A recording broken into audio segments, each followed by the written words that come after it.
Chut. Mais qu'est-ce qu'il y a? C'est la vidéo d'ASMR, ça va commencer. Ah ok. Bonne écoute à tous. Chapitre 3. Le terrier.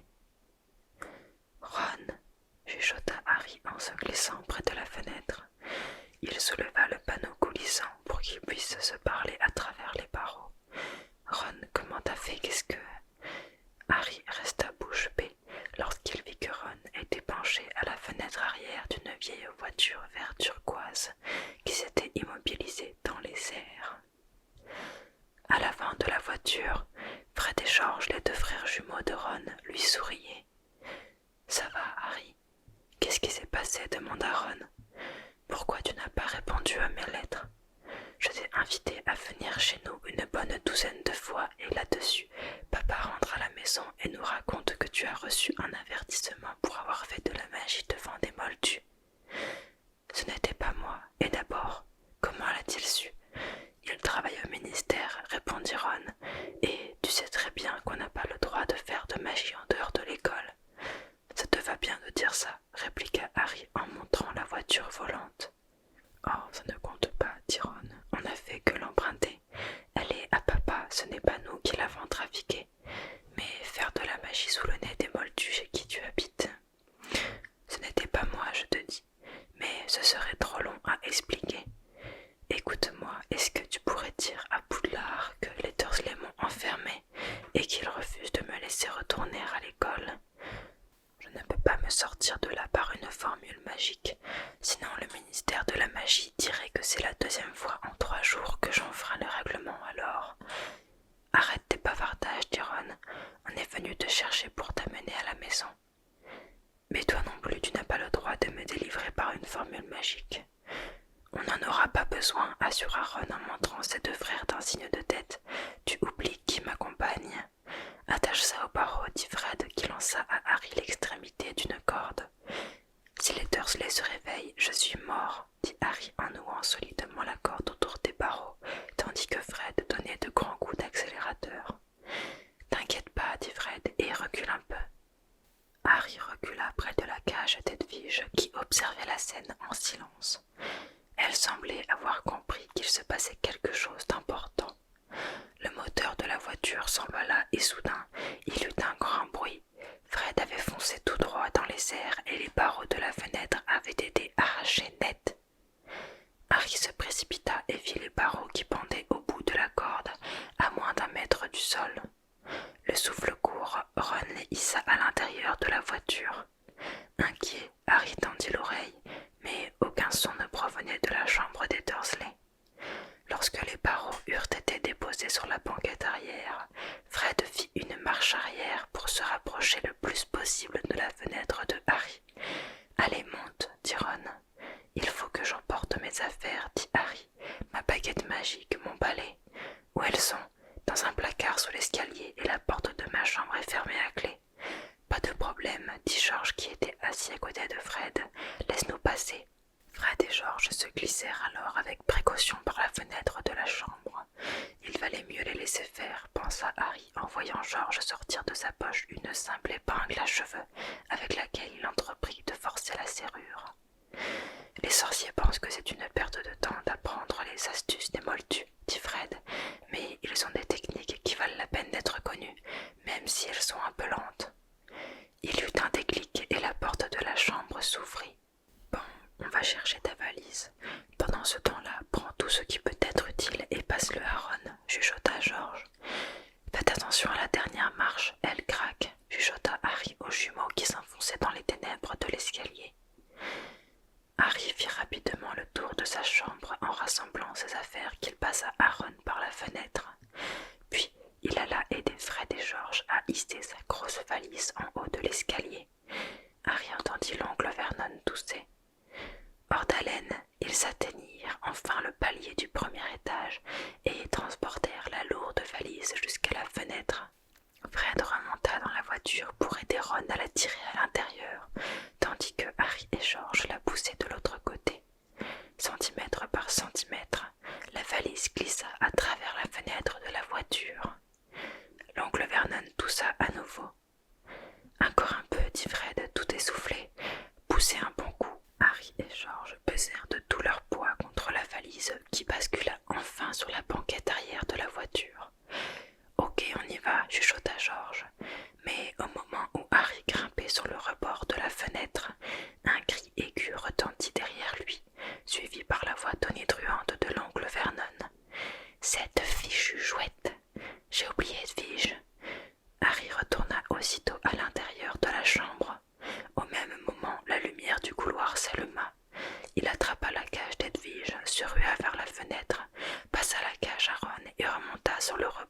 l'instant où l'oncle Vernon tambourinait à la porte, qui s'ouvrit à la volée. Pendant une fraction de seconde, l'oncle Vernon resta pétrifié à l'entrée de la chambre, puis il laissa échapper un beuglement de taureau furieux et plongea sur Harry en le saisissant par une cheville. Ron, Fred et George empoignèrent Harry par les bras et le tirèrent vers eux de toute leur force. « Pétunia !» rugit l'oncle Vernon. « Il s'échappe, il est en train de s'enfuir !» D'un même mouvement, les frères Weasley tirèrent Harry si fort que sa cheville glissa des mains de l'oncle Vernon. « Pied au plancher, Fred !» hurla Ron dès que Harry fut dans la voiture et qu'il eut claqué la portière. La voiture s'élança alors vers la lune. Harry avait du mal à le croire, il était libre. Il baissa la vitre, le vent de la nuit ébouriffa ses cheveux, et il regarda les toits des maisons de Privet Drive s'éloigner derrière lui.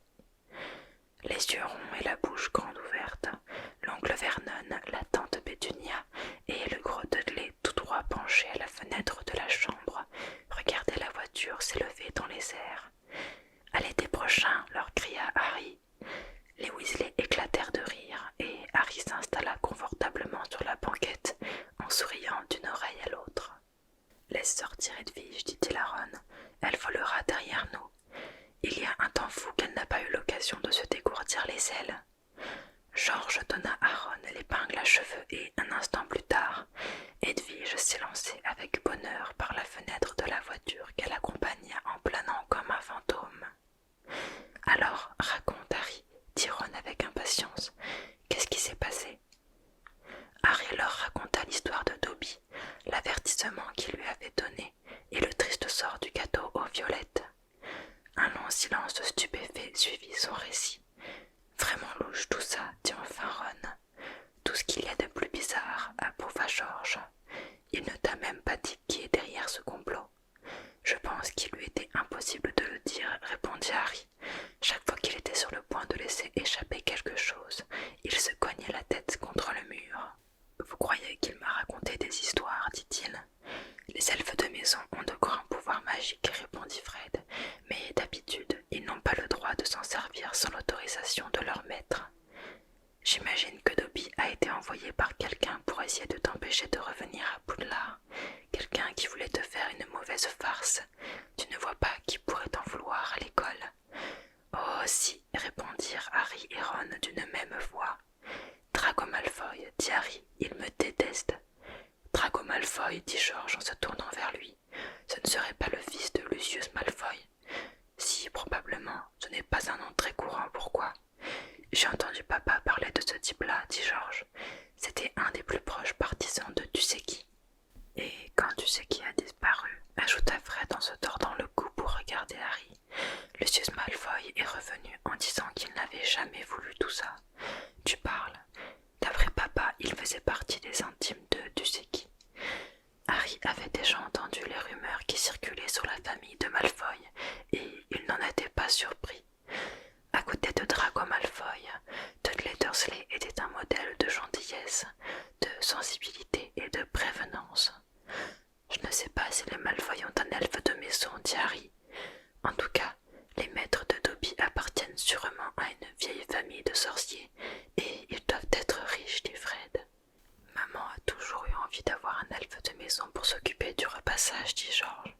Mais tout ce qu'on a, c'est une vieille goule bouilleuse dans le grenier et des gnomes qui envahissent le jardin. Les elfes de maison, on les trouve dans les vieux manoirs ou les châteaux. Aucune chance d'en voir un chez nous. Harry resta silencieux. Draco Malfoy avait toujours tout ce qu'il voulait. Sa famille devait rouler sur l'or. Il imaginait très bien Malfoy se pavanant dans un vaste manoir. Et il était parfaitement capable d'envoyer un domestique pour essayer d'empêcher Harry de retourner à Poudlard. Harry avait été idiot de prendre Dobby au sérieux. En tout cas, je suis content qu'on soit venu te chercher, dit Ron. Je commençais à m'inquiéter sérieusement en voyant que tu ne répondais pas à mes lettres. Au début, j'ai cru que c'était la faute d'Errol. Errol, c'est notre hibou, il est très vieux. Ça n'aurait pas été la première fois qu'il se serait évanoui d'épuisement en allant porter le courrier. Alors j'ai essayé d'en Le hibou que mes parents ont offert à Percy quand il a été nommé préfet à Poudlard, dit Fred. Mais Percy a refusé de me le prêter, dit Ron. Il a prétendu qu'il en avait besoin. Percy est très bizarre depuis le début des vacances, dit George en fronçant les sourcils. Il envoie beaucoup de courriers et il reste presque tout le temps enfermé dans sa chambre. Mais on ne peut quand même pas passer toutes ses journées à astiquer son insigne de préfet. Tu vas un peu trop loin vers l'ouest, Fred, ajouta George en montrant la boussole fixée au tableau de bord. Fred tourna légèrement le volant. Et votre père, il sait que vous avez pris la voiture, demanda Harry. Non, répondit Ron. Il devait rester travailler au ministère hier soir, mais heureusement on sera rentré à la maison avant que maman ait pu s'apercevoir qu'on a emprunté la voiture. Qu'est-ce qu'il fait au ministère de la magie, votre père? Il travaille dans le bureau le plus ennuyeux, dit Ron. Le service de détournement de l'artisanat moldu. Le quoi? Ça concerne tous les objets fabriqués par les moldus et qui ont été ensorcelés. Il faut s'occuper de les neutraliser si jamais ils reviennent dans des magasins ou des maisons de moldus. Par exemple, l'année dernière, une vieille sorcière est morte et son service à thé a été vendu à un brocanteur. Une moldue l'a acheté, l'a emporté chez elle et a essayé de servir le thé à des amis. Ça s'est transformé en cauchemar. Papa a dû faire des heures supplémentaires pendant des semaines. Qu'est-ce qui s'est passé? La théière a piqué une crise et a commencé à verser du thé partout dans la maison. Un homme a fini à l'hôpital avec une pince à sucre coincée dans le nez. Papa a eu un travail fou ce jour-là. Ils ne sont que deux au bureau, lui et un vieux sorcier du nom de Perkins. Ils ont passé la soirée à jeter des sortilèges d'amnésie et des trucs comme ça pour que personne ne se souvienne de rien. Mais cette voiture, c'est ton père qui... Fred éclata de rire. Papa adore tout ce que fabriquent les moldus. Il a un garage plein de ces machins-là. Il les démonte, leur fait subir un tas de sortilèges et les remonte. S'il devait faire une perquisition dans sa propre maison, il serait obligé de se mettre lui-même en prison. Ça rend ma mère folle de rage. Voilà la grande route, dit George en regardant à travers le pare-brise. On sera arrivé dans 10 minutes. Il est temps, le jour commence à se lever.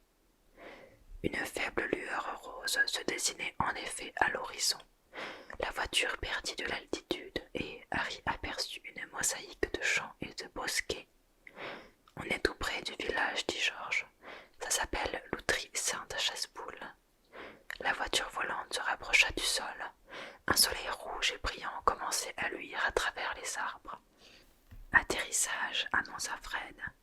Ils touchèrent le sol avec un léger soubresaut et s'immobilisèrent à proximité d'un garage délabré qui s'élevait au milieu d'une petite cour.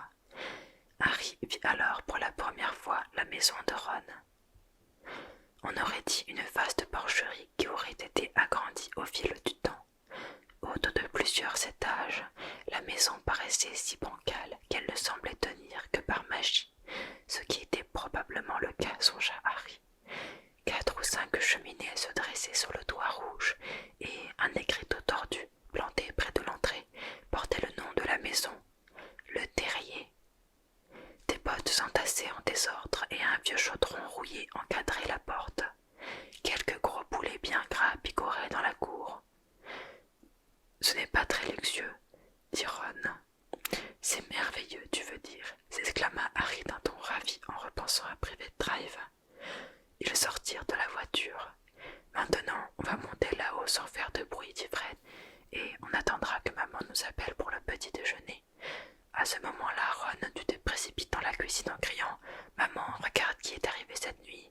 Elle sera ravie de voir Harry, et personne ne saura jamais qu'on a emprunté la voiture. » « D'accord, dit Ron. Viens, Harry, ma chambre est... » Ron s'interrompit.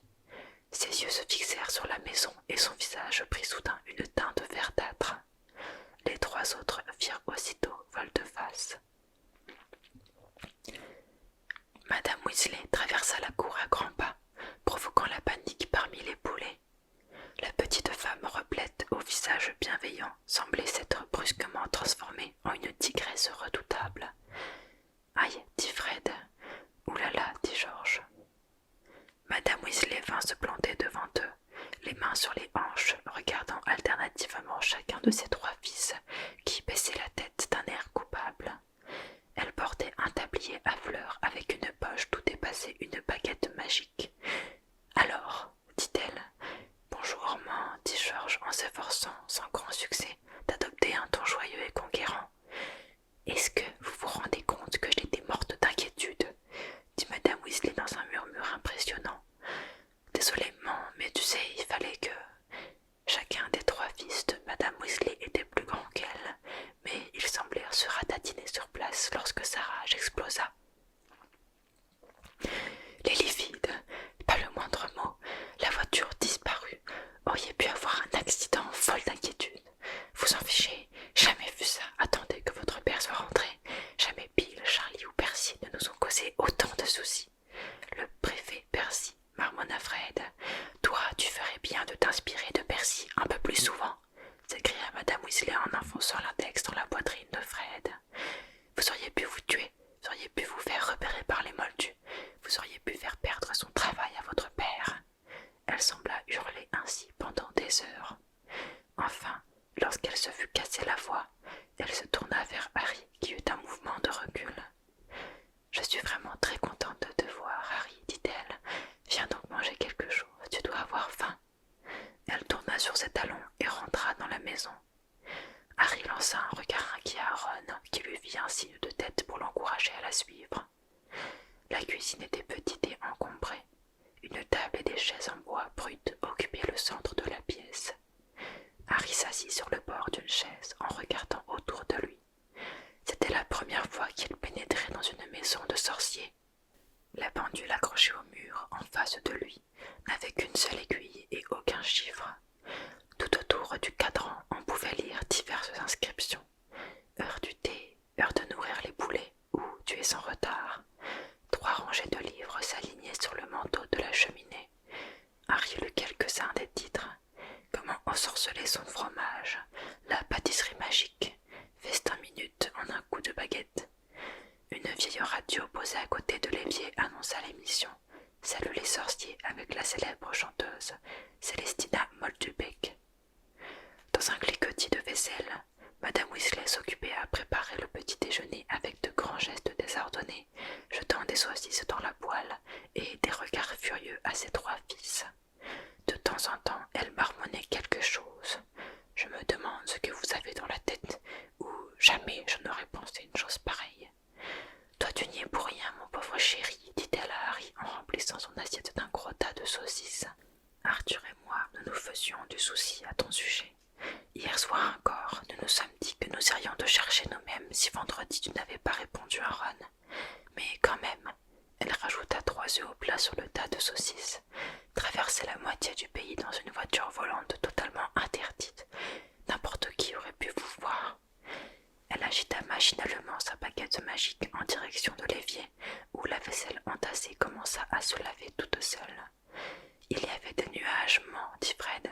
« Toi, tu ne parles pas la bouche pleine, » répliqua sèchement Madame Weasley. « Mais il ne lui donnait rien à manger, dit Georges. « Toi aussi tu te tais. » Madame Weasley paraissait un peu calmée lorsqu'elle coupa du pain qu'elle se mit à beurrer pour le donner à Harry. Au même moment, une petite silhouette aux cheveux roux, vêtue d'une chemise de nuit, apparut dans la cuisine, poussa un cri et ressortit en courant. « C'est Ginny, » dit Ron à voix basse en se tournant vers Harry. « Ma sœur, elle a passé l'été à nous parler de toi. Elle veut ton autographe, Harry, » dit Fred avec un sourire. Il croisa alors le regard de sa mère et baissa la tête sans ajouter un mot. Le silence régna jusqu'à ce que les 4 assiettes aient été vidées, ce qui ne mit guère de temps. « Ouh là là, je suis fatigué, » dit Fred dans un bâillement en posant enfin son couteau et sa fourchette. « Je crois que je vais aller me coucher et... » « Certainement pas, » dit sèchement Madame Weasley. « C'est entièrement ta faute si tu as passé la nuit sans dormir. Tu vas immédiatement aller dégnommer le jardin. Ces horribles créatures ont un corps tout envahi. Oh non. Et vous deux, vous allez l'aider, reprit-elle en jetant un regard furibond à Ron et à Georges. Toi, tu peux aller te coucher, mon chéri, ajouta-t-elle à l'adresse de Harry. Ce n'est pas toi qui leur a demandé de prendre cette maudite voiture. Mais Harry n'avait pas du tout sommeil. Je préférerais aider Ron, dit-il précipitamment. Je n'ai jamais vu dégnommer un jardin.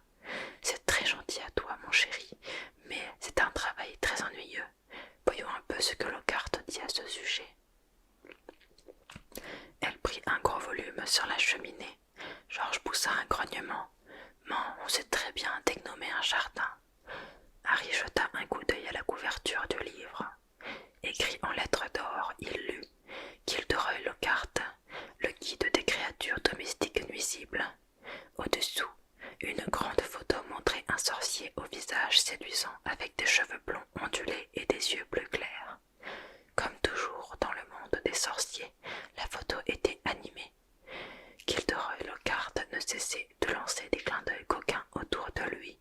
Le visage de Madame Weasley rayonnait. « Il est tellement merveilleux, dit-elle. Il sait tout sur les nuisibles. C'est un livre remarquable. » Mon a un faible pour lui, dit Fred dans un murmure parfaitement audible pour tout le monde. « Allons, Fred, ne sois pas ridicule, protesta Madame Weasley, les joues rosisantes. Si vous pensez que vous en savez plus que Lockhart, allez-y, débrouillez-vous. Mais gare à vous si je trouve le moindre gnome dans le jardin quand j'irai faire mon inspection. » Bâillant et ronchonnant, les frères Weasley sortirent d'un pas traînant, suivis par Harry. Le jardin était grand et correspondait exactement à l'idée que Harry se faisait d'un jardin. Les Dursley ne l'auraient pas aimé du tout. Il était envahi de mauvaises herbes et la pelouse avait grand besoin d'être tondue. Mais Harry était émerveillé par les arbres noueux plantés le long des murs et les massifs débordant de plantes et de fleurs qu'il n'avait encore jamais vus, sans compter la grande mare verte remplie de grenouilles. « Les moldus aussi ont des gnomes dans leur jardin, dit Harry à Ron. « Oui, j'en ai vu, dit Ron, penché sur un massif de pivoine. Mais ce ne sont pas de vrais gnomes. On dirait des petits Pères Noël grassouillés avec des brouettes et des cannes à pêche. » Il y eut soudain une grande agitation dans les pivoines qui se mirent à remuer en tous sens, et Ron se redressa en tenant une créature à la main. « Ça, c'est un vrai gnome, dit-il d'un air sombre. Fiche-moi la paix, couina le gnome. Il n'avait en effet rien à voir avec un Père Noël. Il était petit, avec une peau comme du cuir et une grosse tête chauve couverte de verrues qui ressemblait à s'y méprendre à une pomme de terre. Ron le tenait à bout de bras tandis que la créature essayait de lui donner des coups de ses petits pieds noueux. Ron l'attrapa par les chevilles et le retourna la tête en bas. « C'est comme ça qu'il faut s'y prendre, dit-il. » Il leva le gnome au-dessus de sa tête, « Fiche-moi la paix !» et le fit tourner comme un lasso. En voyant l'expression choquée de Harry, Ron expliqua. « Ça ne leur fait pas mal, simplement il faut leur donner le tournis pour qu'ils ne retrouvent plus le chemin de leur trou à gnome. » Il lâcha les chevilles de la créature. Celle-ci fit alors un vol plané de plusieurs mètres et atterrit avec un bruit sourd dans le champ qui s'étendait de l'autre côté de la haie. « Ridicule, dit Fred, je te parie que j'arrive à lancer le mien plus loin que la souche d'arbre là-bas. » Harry apprit très vite à ne pas trop éprouver de pitié pour les gnomes. Il décida de laisser simplement tomber de l'autre côté de la haie le premier qu'il attrapa, mais le gnome, sentant une faiblesse de sa part, le planta dans le doigt ses dents tranchantes comme un rasoir, et Harry dut secouer frénétiquement sa main pour essayer de lui faire lâcher prise jusqu'à ce que... « Bravo Harry, tu l'as lancé au moins à 15 mètres. » Bientôt, les gnomes se mirent à voler en tous sens. « Ils ne sont pas très malins, dit George, qui en avait attrapé 5 ou 6 d'un coup. Dès qu'ils s'aperçoivent que le dégnomage a commencé, ils sortent de leur trou pour regarder ce qui se passe. Depuis le temps, on pensait qu'ils auraient appris à se cacher. » La foule des gnomes qui avaient atterri dans le champ s'éloignait en désordre, le dos rond, la démarche incertaine. « Ils reviendront, dit Ron en les regardant disparaître dans la haie, à l'autre bout du champ. Ils adorent venir ici. Papa est trop gentil avec eux, il les trouve drôles. » Au même instant, la porte de la maison claqua. « Il est revenu, dit George, papa est rentré. » Ils traversèrent le jardin en courant et retournèrent à l'intérieur de la maison. Monsieur Weasley était affalé sur une chaise de la cuisine. Il avait enlevé ses lunettes et fermé les yeux. Il était mince et presque chauve, mais les quelques cheveux qui lui restaient étaient aussi roux que ceux de ses enfants. Monsieur Weasley était vêtu d'une longue robe verte de sorcier, couverte de poussière et usée par les longs voyages. « Quelle nuit !» marmonna-t-il en attrapant la théière à tâtons. Tout le monde s'assit autour de la table. « 9 interventions !» s'exclama Monsieur Weasley. « 9 ! Un certain Montagus Fletcher a essayé de me jeter un sort pendant que j'avais le dos tourné. » Il avala une longue soupir. « Tu as trouvé quelque chose, papa ?» demanda Fred avec intérêt. « Oh, quelques clés rétrécissantes et une bouilloire morteuse, répondit M. Weasley en bâillant. Il y a eu pas mal de sales histoires qui ne relevaient pas de mon département. Morlack a dû répondre à quelques questions concernant des furets très étranges, mais c'est du ressort de la commission des sortilèges expérimentaux, Dieu merci. Qui est-ce qui s'amuse à fabriquer des clés rétrécissantes ?» s'étonna George. « Oh, c'est un simple attrape-moldu, soupira M. Weasley. Ils leur vendent des clés qui finissent par disparaître à force de rétrécir, et les moldus n'arrivent plus à remettre la main dessus. Bien sûr, il est très difficile de faire condamner qui que ce soit. Aucun moldu ne voudra jamais admettre que ces clés rétrécissent. Ils sont persuadés qu'ils les ont perdues. Heureusement, ils sont prêts à croire n'importe quoi quand il s'agit de nier la magie, même lorsqu'elle leur crève les yeux. Mais c'est fou le nombre d'objets que les sorciers s'amusent à transformer. Les voitures, par exemple. » Madame Weasley venait d'apparaître dans la cuisine. Elle tenait à la main un long tisonnier qu'elle brandissait comme une épée. Monsieur Weasley ouvrit soudain des yeux ronds et regarda sa femme d'un air coupable. Les voitures, ma chérie. Parfaitement, Arthur, les voitures, dit Madame Weasley, les yeux flamboyants. Imagine un sorcier qui achèterait une vieille voiture rouillée en disant à sa femme qu'il veut simplement la démonter pour voir comment c'est fait, alors qu'en réalité, il s'amuse à la trafiquer pour la faire voler. Monsieur Weasley cligna des yeux. Tu sais, ma chérie, un sorcier qui ferait ça ne violerait pas la loi, même si il aurait dû dire la vérité à sa femme. Il y a des lacunes dans la loi quand on y regarde de près. Du moment qu'il n'a pas l'intention de faire voler la voiture, le fait qu'elle puisse voler ne... Arthur Weasley, c'est toi qui t'es arrangé pour qu'il y ait une lacune dans la loi lorsque tu l'as rédigée, s'écria Madame Weasley. Simplement pour que tu puisses continuer tes bricolages avec tous ces machins de moldus qu'il y a dans ton garage. Et pour ton information personnelle, je te signale que Harry est arrivé ce matin dans la voiture que tu n'avais pas l'intention de faire voler. Harry, dit M. Weasley sans comprendre. Harry qui? Il regarda autour de lui et sursauta en voyant enfin Harry. Dieu du ciel, c'est Harry Potter. Ravi de faire ta connaissance. Ron nous a tellement parlé de toi. Tes fils sont allés chercher Harry chez lui dans cette voiture volante, s'exclama Madame Weasley. Alors, qu'est-ce que tu dis de ça? Vraiment, vous l'avez fait voler, dit M. Weasley, très intéressé. Et elle a bien marché. Je veux dire, balbutia-t-il en voyant les yeux de sa femme lancer des éclairs. C'est très mal, les enfants, vraiment très mal. Viens, il vaut mieux les laisser, chuchota Ron à l'oreille de Harry, tandis que Madame Weasley enflait comme un crapaud buffle. Je vais te montrer ma chambre. Ils se glissèrent hors de la cuisine et suivirent un couloir étroit jusqu'à un escalier aux marches bancales qui montait en zigzag dans les étages. Au deuxième, une porte était entr'ouverte. Harry eut le temps d'apercevoir des yeux bruns brillants qui le regardaient, puis la porte se referma en claquant. « Ginny, dit Ron, c'est vraiment bizarre qu'elle soit si timide. D'habitude, on n'arrive pas à la faire taire. » Ils montèrent encore 2 volets de marche avant d'arriver devant une porte à la peinture écaillée sur laquelle était écrit « Chambre de Ronald ». Harry entra dans la pièce. Sa tête touchait presque le plafond incliné qui épousait la forme du toit. Ébloui, il cligna des yeux. Il avait l'impression d'avoir pénétré dans une fournaise. Presque tout dans la chambre de Ron avait une couleur orange vif, le couvre-lit, les murs et même le plafond. Harry remarqua alors que Ron avait presque entièrement recouvert le papier miteux des murs, avec des affiches représentant 7 mages et sorcières, toujours les mêmes, tous vêtus de robes oranges et tenant à la main des balais qu'ils brandissaient avec énergie. « C'est ton équipe de Quidditch préférée ?» demanda Harry. « Les canons de Chudley » dit Ron en montrant le couvre-lit orange brodé de 2 grands C et d'un boulet de canon. Ils sont 9e au championnat. Les livres de magie de Ron étaient entassés en désordre à côté d'une pile de BD qui semblaient toutes avoir pour héros Martin Miggs, le moldu fou.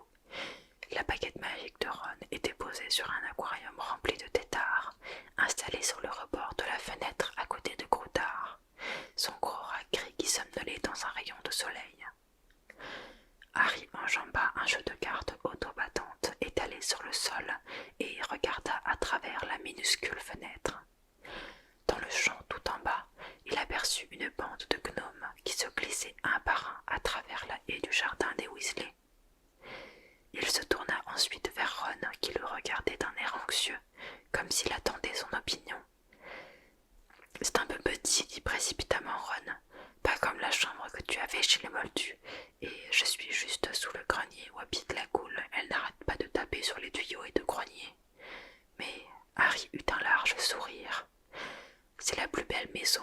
jamais vu, dit-il. Les oreilles de Ron prirent alors une couleur rose vif. Alors on va passer maintenant à ma critique, mon regard personnel vis-à-vis de ce chapitre. J'aimerais parler du contraste entre la maison des Weasley et la maison des Dursley. Dans ce chapitre, on découvre la maison des Weasley, le terrier. Rien que le nom, on peut imaginer un petit habitat un peu sale mais confortable. Harry pense même à une porcherie qu'on aurait agrandie. Dans ce mot, on retrouve l'idée d'animal, de nature, de terre. J'ai l'impression que le terrier a été créé exprès pour montrer l'exact opposé de la maison des Dursley et de la mentalité des Dursley. La maison des Dursley se situe au 4 Privet Drive, soit dans un lotissement en périphérie d'une ville. On peut dire que c'est entre guillemets la norme de la plupart des gens qui travaillent en ville. On imagine le quotidien de Vernon Dursley, prenant sa voiture le matin, tombant sur des embouteillages, râlant, puis rentrant le soir et les embouteillages, etc. Comme on peut le voir dans le premier chapitre du premier tome d'ailleurs. Monsieur Dursley est un homme qui base son bonheur sur sa place au sein de la société, sur sa réussite et sur ses biens matériels. Il est d'ailleurs le patron de son entreprise. Madame Dursley, comme Madame Weasley, est une femme au foyer qui s'occupe d'entretenir la maison, le ménage, la cuisine et qui s'occupe de son fils adoré Dudley. On lit dans le premier tome que son cou est très long pour espionner les voisins à travers la haie. Elle aussi base son bonheur sur sa réussite personnelle et surtout sur la réussite de sa famille dans la société. Par exemple, elle se réjouit que son fils intègre une école prestigieuse. Mais se réjouit-elle à l'idée de tout ce que son fils pourra apprendre là-bas? Je ne pense pas. Je pense qu'elle se réjouit uniquement de cette réussite sociale qui est le fait de rentrer dans une école prestigieuse. Les Dursley ne supportent d'ailleurs pas tout ce qui est en dehors de la norme et qui s'écarte de la société. Cette fixation qu'ils ont les éloigne totalement de leur humanité et de leur chaleur.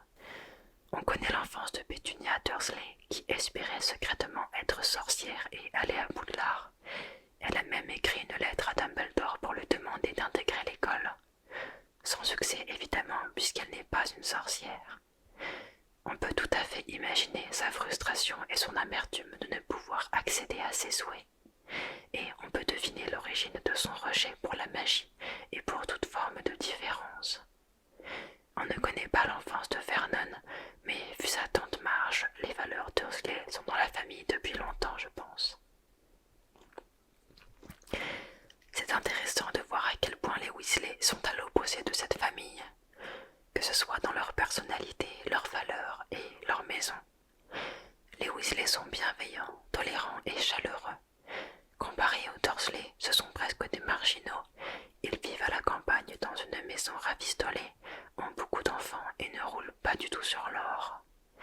Loin de l'idée d'une maison et d'un jardin parfaitement entretenu, tandis que chez les Dursley tout est sous contrôle, gazon parfaitement tondu. Chez les Weasley, les gnomes, les poulets gras et la goule partagent leur quotidien. Le terrier est un espace vivant qui bouge sans cesse. C'est un lieu de partage, d'échange, où la famille nombreuse est ravie de se retrouver, comme par exemple dans ce chapitre où Monsieur Weasley raconte ses mésaventures à sa famille et à Harry. Et même si Ron est gêné de la taille de sa chambre par rapport à celle de Harry, Harry, lui, est très heureux de découvrir ce qu'il n'a jamais eu. On peut avoir tous les biens matériels, une belle voiture, une grande maison, un travail qui